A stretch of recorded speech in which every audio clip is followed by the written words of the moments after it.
My name's Captain Ralph Stevens. I'm the master on board the RRS Sir David Attenborough. What's it like being captain of RRS Sir David Attenborough? Incredibly interesting. I really enjoy the ice breaking and all the new challenges and getting to go to some of the most remote environments on the planet. Where are you now and how long will your trip take you? So we're in the mid-Atlantic at the moment, just north of the equator, and it will take us to get south probably another 2 to 3 weeks. We saw videos with Captain Will Whatley on YouTube. Do you both share the role of captain? Yes, so there's two captains. In fact, there's two complete crew teams, and we change out every 2 to 3 months. And then, so when I get off next month, Will come on board with his team. How many times have you crossed the equator? I've probably crossed the equator about 30 times. How does it feel to be in charge of the ship and all of the people? It's a lot of responsibility and something you take very seriously. But I just hope that we're providing the science that the world needs. How does it feel when you're giving out orders to your crew? We're all very much part of a team, and so giving out orders are part of the normal process, and there's a healthy respect between everybody on the team. I can't do my job without everybody else doing theirs, and it's a small team to keep such a large ship going. I would like to know, who is the youngest crewmate and how old are they? Gosh, now I've got to check on my computer. 2005. So the youngest crewmate is 19. Do you have to pass a boat driving test before becoming captain? Yeah, and we call them certificates of competency, and that's issued by UK Maritime Coast Guard Agency. Is there any special training needed for a captain going to Antarctica?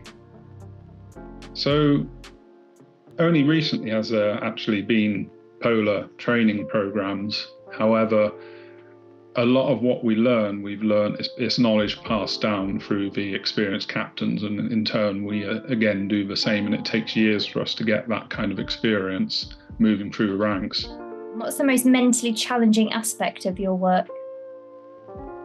I think the most mentally challenging aspect is when you've got lots and lots of different logistical things happening at different places, and you've got to tie it all together. Especially since it's so dynamic and they can change all the time. When you first started going south, what was something that surprised you the most about the journey or being there? The sheer amount of wildlife down south. You kind of expect these places to be like white deserts, and yet it's absolutely teeming with wildlife. What sea creatures do you see from the ship? We see quite a lot of whales and dolphins, and mostly in the Antarctic it's principally whales and seals. Since it's almost Halloween, what's the spookiest or most mysterious thing you've seen at sea that you haven't been able to explain? I've not really seen anything I haven't been able to explain, but I think bioluminescence is pretty amazing when you see it, and it's completely like something you wouldn't expect. You see, kind of stars flashing in this green glow. It's quite amazing. Can you leave the ship without you steering it, and if so, for how long?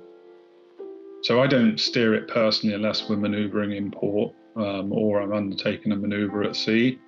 So most of the time the autopilot does the driving, but then the officers of the watch can take it into manual control. How do you navigate the ship? We've been learning about Shackleton's journey on the Endurance and how they navigated using a compass. So we use electronic systems, so satellite positioning systems, but we also still train with sextants and chronometers to ensure that we can navigate should there be an issue with those systems. Does the ship sail at night? Is there someone nocturnal?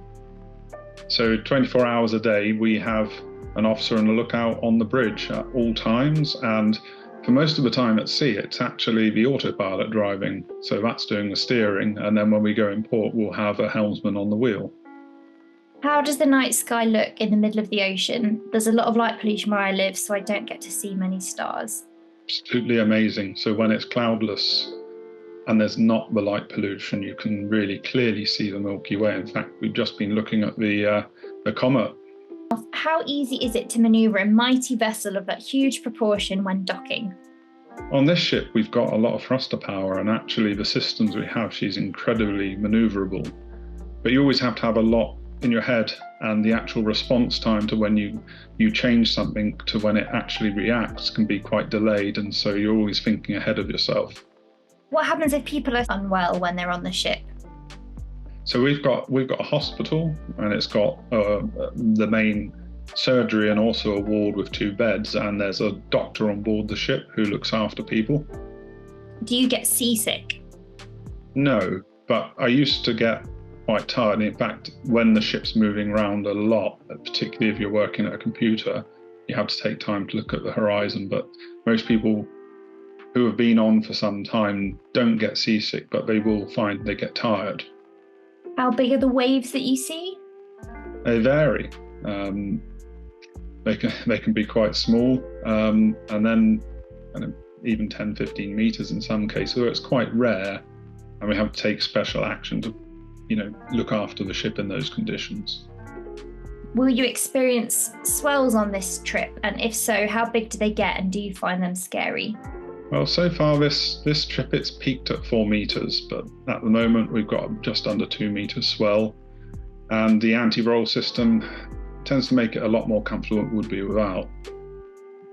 And what's the anti-roll system? So the anti-roll system is an active system where it actually holds U-shaped tanks that hold water on the opposite side to actually dampen the effect of the vessel rolling. What's the worst weather you've ever sailed through? I think quite a few years ago off South Georgia, there were waves that were actually breaking over the top of the bridge. That wasn't on this ship, so it was significantly smaller, but it was incredibly awe-inspiring to see waves of that size. Some time ago, there was a news item about the existence of monster waves. Are you afraid to run into one day? So freak waves are quite a danger, and they can do a lot of damage to a vessel. I think it's something that we've planned on some of our contingency exercises, that if that were to happen, we could still control the ship. Quite often it's the bridges that are more susceptible to these freak waves. Does water come up through the moon pool in stormy weather? So you get surging in the moon pool when the doors are open, and it doesn't come up to the top, but you have to be careful when you open the doors, particularly in heavy weather. You wouldn't want the same waveform that's reflected on the hull as you see inside, so you will get that surge effect. How do you tackle ice in the water? So it depends what type of ice it is. Particularly glacial ice is rock hard, so we try and avoid it at all costs. How do you check the condition of the ship after going through rough sea ice? So the ship's equipped with an ice load monitoring system that gives us live feedback, and the voids and tanks that are around the ice belt are regularly inspected. Are the rails on deck heated? It looked like insulated cables going into them on the departing Harwich video. If not, what's going on? Yes, the rails have an anti-icing system that helps keep the ice from forming in the first place. So it's gentle trace heating runs through them, electrical. Where do you keep your water supply so it doesn't freeze? The water tanks aren't completely against the ship's outer hull, and there's also heating coils should they be needed to prevent freezing, but so far we've not had to use them. Just the heat from the ship's internals and not being completely exposed to the -2 seawater stops them from freezing. Is it difficult to sleep on the ship? It can be in really heavy weather, yes. Do you ever play football on the ship? No, but sometimes we play it off the ship. So we've played matches at places like King Edward Point in South Georgia, and also on the sea ice. What do you eat on the ship? The same kind of food you have at home. And we have a team of cooks on board who cook everything fresh as much as they can. So all the bread's made on board. But the meals are quite similar. Towards the end of long trips, we have less fresh food, and they're quite expert at making some frozen and preserved goods feel fresh. Being detached from fresh food for a prolonged period, do you eat some sort of sauerkraut or equivalent to prevent scurvy? We stock up on quite a lot of fresh fruit, and then we do have long life juices and alternatives.